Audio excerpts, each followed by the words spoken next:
Тоқаевтың мезгілсіз сайлау өткізуі заңсыз. Назарбаевтан үйренген ескі диктаторлық методика, ескі жауыздық, жалмауыздық, дара билеушілік, саяси арамза әдіс амал.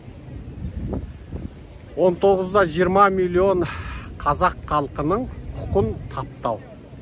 Біздің халқымыз ойлануға тиіс.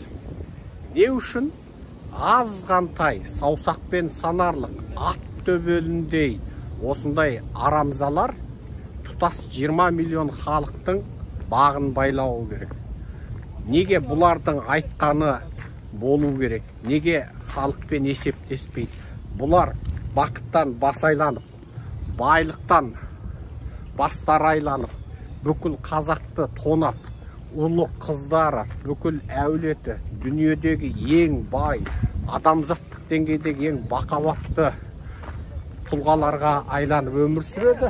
Ал біздің халық ішер асқа, киер киімге жарымай өмір сүреді. Бұлардың ұл қыздары туа салғаннан дүниедегі ең жоғарғы деңгейдегі өмір сүреді. Бұлардың ұл қыздары алады да әлемнің ең жоғары оқу орындарында оқиды.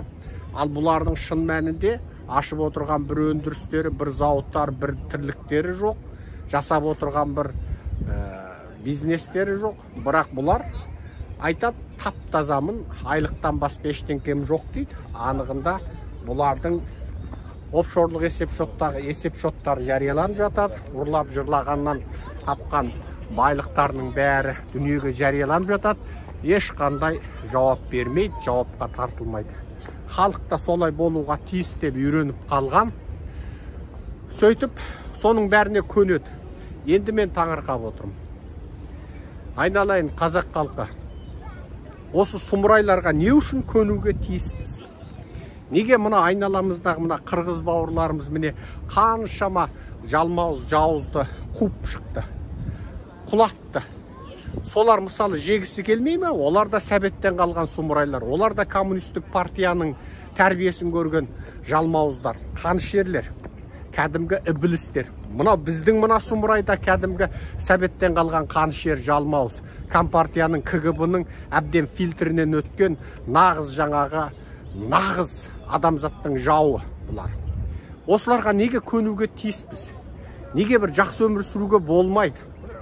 Мына Монғолия десе жұрттың бәрі ойлайды, ойбай, малынан басқа түгі жоқ, анау мынау кедей деп. Жоқ, біздің қазақ халқының бақыт көрсеткіші сол Монғолияның халқымен салыстырғанда біз миллион есе арттамыз.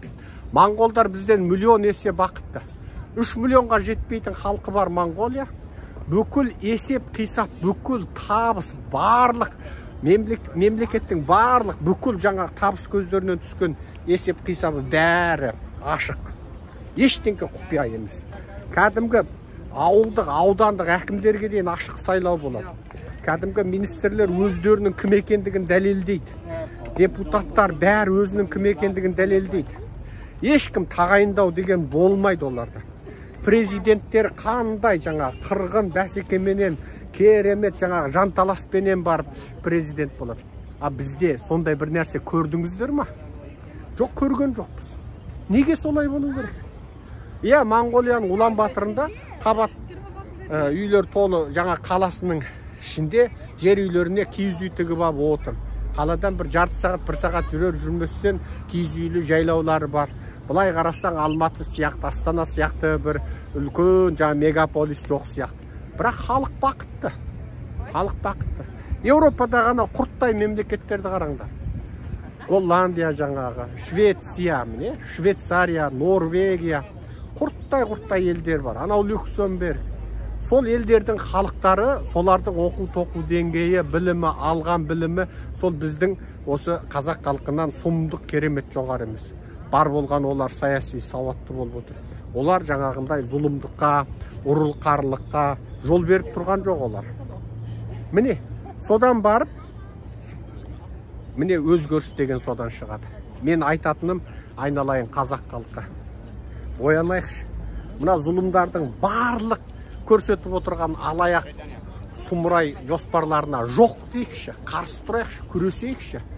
Қазақстанды дұрыстайтын жол біздің Атажұрт партиясына қосылу. Біз Қазақстанда супер президенттік жүйені құлатып, нағыз таза парламенттік республикалық жүйені орнатамыз. Біз Қазақстанда бүкіл мемлекеттің есеп қисабын халық алдында анық көрсетеміз. Біз қазақтың жерінің асты мен және үстіндегі байлығын қазақ халқына тепе-тең бөліп береміз. Біз Қазақстанда шынай демократия орнатамыз. Әрбір қазақтың жасы, мейлі ең шеттегі, ең қиыр ауылда қазақтың жас ұлы мен қызы әлемнің ең озық елдеріне, Еуропа мен Америкаға барып, мемлекеттің есебінен тегін білім ала алады. Бүкіл қазақ халқы әлемдегі ең озық медициналық орталықтарда тегін емдел алатын болады. Әрбір туылған қазақтың баласының есеп шотына миллиондаған доллар түседі. Біздің мұнай газымыз, біздің жер асты байлығымыз бізге жетеді. Біз мынау арабтардан арман үріп шіріген, шалқыған бақытты баяшатты өмір сүруге біздің мүмкіндігіміз жетеді. Бізді бақытсыз қылып отырған мына сұмырай Назарбаевтық Тоқаевтық жүйе.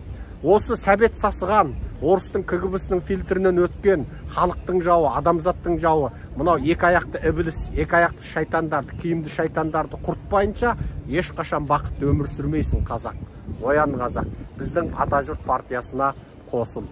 Аман сау болыңыздар, құрметпен Серікжан Біләшұлы.